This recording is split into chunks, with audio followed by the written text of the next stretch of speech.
पुरस्कारों का पहला उद्देश्य आपकी ललक को संतुष्ट करना होता है। पुरस्कारों के स्वयं अपने लाभ होते हैं। खाना और पानी आपको ऊर्जा देते हैं जो जीवित रहने के लिए ज़रूरी है। मानोन्नत होने के ज़्यादा धन और सम्मान मिला है। अपने शरीर का सही आकार में रखने से आप सेहतमंद होते हैं और ठंडिक की आपकी संभावनाएं बढ़ जाती हैं। सबसे तकलीफ लाभ यह है कि आप पुरस्कार खाने के प्रति, कोई दर्जा हासिल करने के प्रति या स्वीकृति हासिल करने के प्रति आपकी ललक को संतुष्ट करते हैं।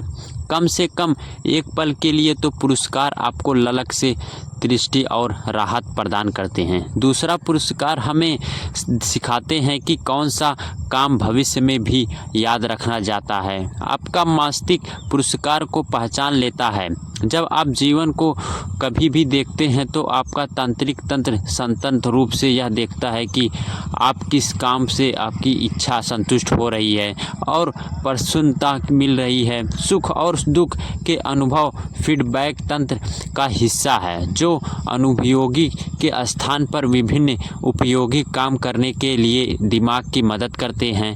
पुरस्कार फीडबैक लूप के बंद कर देते हैं और आदत चक्र का पूरा कर देते हैं। यदि किसी भी 4 चरणों में व्यवहार अपर्याप्त है तो आदत नहीं बनेगी। संकेत को ही खत्म कर दिया जाए तो आदत कभी शुरू नहीं हो सकती।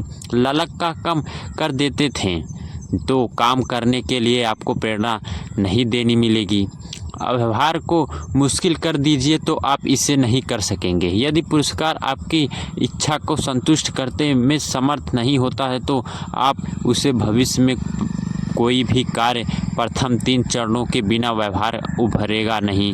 सभी चारों से बिना व्यवहार दुर्गायी भी हो सकता है। इसके लिए हमें संक्षेप में कहे तो संकेत ललक को बढ़ाता है जो प्रतिसाद के प्रति प्रेरित करता है। यही पुरस्कार देता है और हमारी ललक को शांत कर देता है।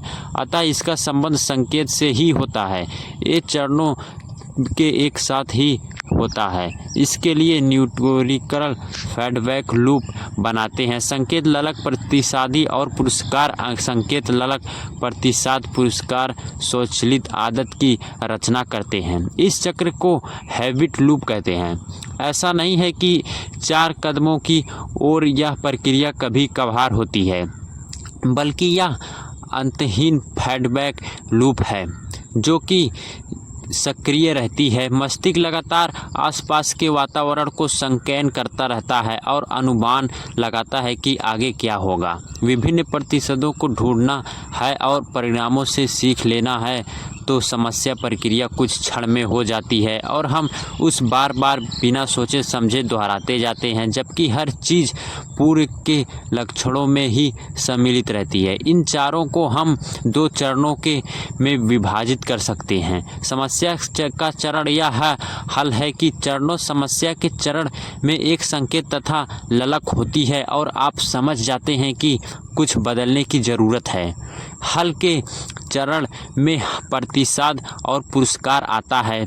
यह तब होता है जब आप किसी कार्य को करते हैं, इच्छित बदलाव को हासिल कर लेते हैं।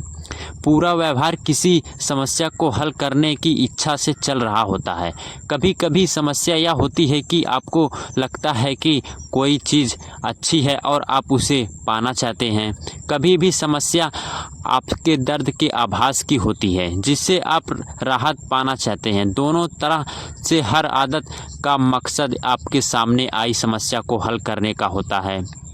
इसके लिए आपको कई बार यहाँ पर पेज में जो टेबल है उसे आप कुछ उदाहरण देख सकते हैं कि यह वास्तविक जीवन में कैसा दिखता है।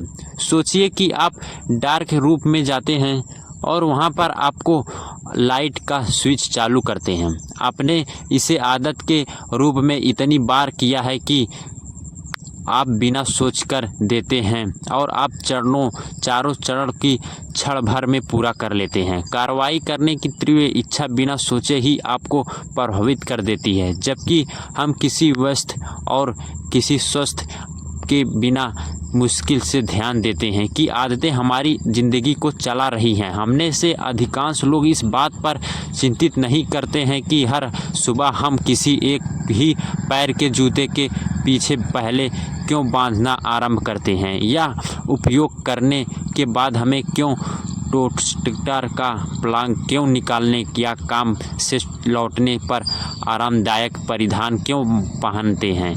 मानसिक प्रयोक्ति से हमें यह पता चलता